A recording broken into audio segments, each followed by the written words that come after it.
गुरुवार का दिन सृष्टि के पालनहार, करुणा के सागर और भक्तों के रक्षक भगवान विष्णु को समर्पित माना जाता है। भक्तों, ऐसा कहा जाता है कि जो भी व्यक्ति गुरुवार के दिन सच्चे मन से भगवान विष्णु की कथा सुनता है, उसके जीवन के कष्ट धीरे धीरे समाप्त होने लगते हैं और उसके भाग्य के बंद द्वार खुलने लगते हैं। क्योंकि भगवान विष्णु केवल संसार का पालन ही नहीं करते, बल्कि अपने भक्तों के जीवन को सही दिशा भी देते हैं। भक्तों, कभी-कभी जीवन में ऐसा समय आता है जब सब कुछ होते हुए भी मन खाली लगता है। घर में धन होता है लेकिन शांति नहीं होती। लोग साथ होते हैं लेकिन सहारा नहीं होता। मेहनत होती है लेकिन फल नहीं मिलता। ऐसे समय में जब हर मार्ग बंद दिखाई देता है, तब केवल एक ही सहारा बचता है, भगवान विष्णु का स्मरण। लेकिन भक्तों, इस दिव्य कथा को शुरू करने से पहले आप सभी से एक विनम्र निवेदन है। इस कथा को केवल एक कहानी समझकर ना सुने, बल्कि इसे अपने जीवन का एक अनुभव मानकर सुने। हो सकता है इस कथा का कोई एक प्रसंग आपके जीवन की दिशा बदल दे। इसलिए मन को शांत करें, हृदय में श्रद्धा जगाएं और सच्चे मन से बोलें, ओम नमो भगवते वासुदेवाय। भक्तों, बहुत समय पहले की बात है। एक सुंदर और समृद्ध नगर में हरिदास नाम का एक व्यक्ति रहता था। वो अत्यंत ईमानदार और सरल स्वभाव का था। उसका परिवार छोटा था, उसकी पत्नी और एक छोटा पुत्र। हरिदास का जीवन सामान्य रूप से चल रहा था, लेकिन धीरे धीरे उसके जीवन में समस्याएं बढ़ने लगीं। उसका व्यापार अचानक घाटे में चला गया। घर में धन की कमी होने लगी। लोगों ने उससे दूरी बनानी शुरू कर दी। धीरे धीरे उसकी स्थिति इतनी खराब हो गई कि उसे अपने घर का सामान तक बेचने की नौबत आ गई। भक्तों, जो व्यक्ति कभी दूसरों की सहायता करता था, आज वही सहायता के लिए भटक रहा था। एक दिन अत्यंत दुखी होकर हरिदास नगर के बाहर एक पुराने पीपल के वृक्ष के नीचे बैठ गया। उसकी आंखों से आंसू बह रहे थे। वो आकाश की ओर देखकर बोला, हे प्रभु, मैंने कभी किसी का बुरा नहीं किया, फिर भी मेरे जीवन में इतने कष्ट क्यों हैं? तभी वहां एक वृद्ध संत प्रकट हुए। उनके चेहरे पर अद्भुत तेज था। उन्होंने हरिदास से पूछा, पुत्र, तुम इतने व्याकुल क्यों हो? हरिदास ने अपने जीवन की सारी पीड़ा उन्हें बता दी। संत मुस्कुराए और बोले, पुत्र, क्या तुमने कभी गुरुवार के दिन भगवान विष्णु का व्रत रखा है? हरिदास ने कहा, नहीं महाराज, मुझे इसके बारे में कोई ज्ञान नहीं है। संत बोले, भगवान विष्णु अपने भक्तों के सभी कष्ट दूर करते हैं। यदि तुम सच्चे मन से प्रत्येक गुरुवार उनका व्रत रखो, उनकी कथा सुनो और उनकी पूजा करो, तो तुम्हारे जीवन के कष्ट समाप्त हो जाएंगे। ये कहकर संत वहां से अदृश्य हो गए। भक्तों, हरिदास समझ गया कि ये कोई साधारण संत नहीं थे। उसने उसी दिन से निश्चय किया कि वो प्रत्येक गुरुवार भगवान विष्णु का व्रत रखेगा। अगले गुरुवार वो सुबह जल्दी उठा। उसने स्नान किया, पीले वस्त्र धारण किए और भगवान विष्णु की पूजा की। उसने दीपक जलाया और हाथ जोड़कर कहा, हे पालनहार, अब आप ही मेरा सहारा हैं। भक्तों, धीरे धीरे उसके जीवन में परिवर्तन आने लगा। उसका मन शांत होने लगा। उसके अंदर एक नई शक्ति जागृत होने लगी। कुछ दिनों बाद उसे एक छोटा कार्य मिला। उसने पूरी ईमानदारी से वो कार्य किया। धीरे धीरे उसकी स्थिति सुधरने लगी। लेकिन भक्तों, भगवान अपने भक्त की परीक्षा अवश्य लेते हैं।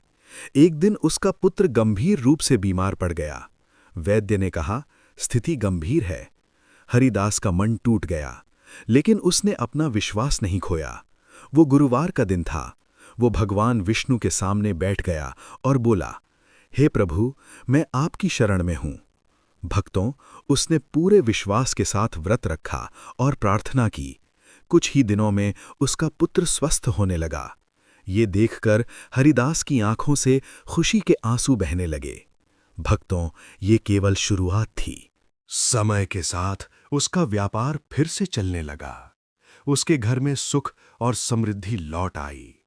अब वो हर गुरुवार गरीबों को भोजन कराता और भगवान विष्णु की कथा सुनाता। भक्तों, एक दिन उसके जीवन में एक और परीक्षा आई। उसका सारा धन चोरी हो गया। लोगों ने कहा, अब तुम्हारा जीवन फिर से पहले जैसा हो जाएगा। लेकिन भक्तों, हरिदास मुस्कुराया और बोला, जिसने पहले दिया था वही फिर देगा। उसका विश्वास अटूट था। कुछ ही दिनों बाद उसे पहले से भी बड़ा अवसर मिला। उसका जीवन फिर से सफल हो गया। भक्तों, ये भगवान विष्णु की कृपा थी। समय बीतता गया। हरिदास अब वृद्ध हो गया था, लेकिन उसकी भक्ति कभी कम नहीं हुई। एक गुरुवार की सुबह वो भगवान विष्णु के सामने बैठा था। उसने प्रेम से कहा, हे प्रभु, आपने मेरे जीवन के सभी कष्ट दूर किए। अब मुझे केवल आपके चरणों में स्थान चाहिए।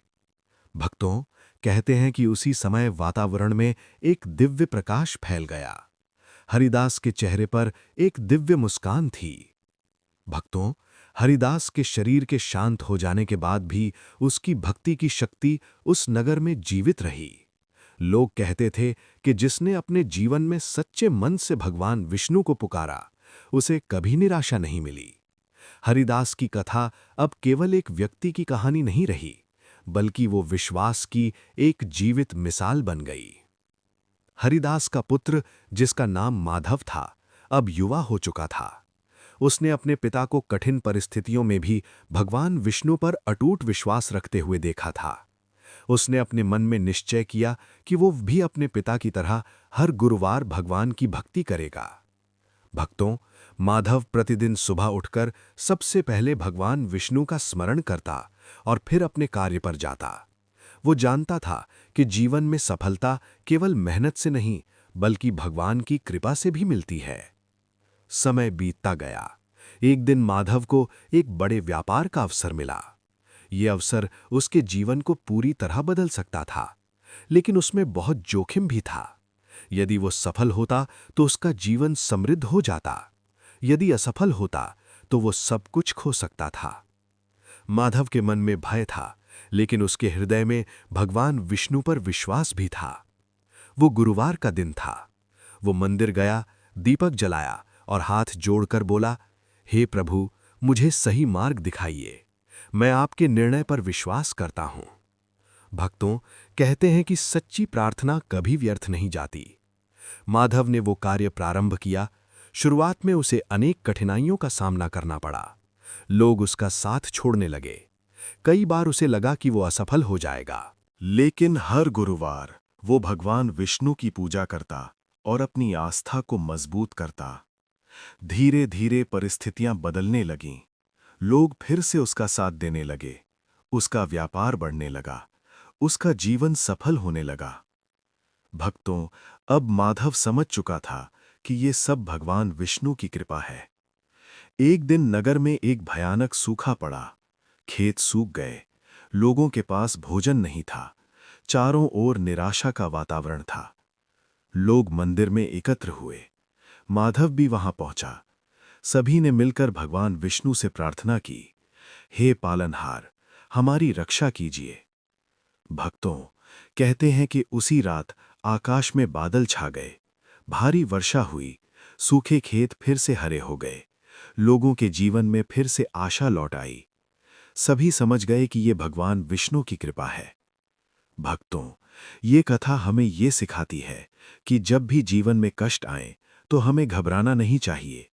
हमें सच्चे मन से भगवान विष्णु का स्मरण करना चाहिए, क्योंकि भगवान अपने भक्तों की परीक्षा लेते हैं, लेकिन उनका साथ कभी नहीं छोड़ते। समय के साथ माधव भी वृद्ध हो गया। एक गुरुवार की सुबह वो मंदिर में बैठा था। उसने भगवान विष्णु की मूर्ति की ओर देखा और मुस्कुराया। उसके हृदय में शांति थी। उसने कहा, हे प्रभु, आपने मेरे पिता की रक्षा की, आपने मेरी रक्षा की और आपने इस पूरे नगर की रक्षा की। आपकी कृपा असीम है।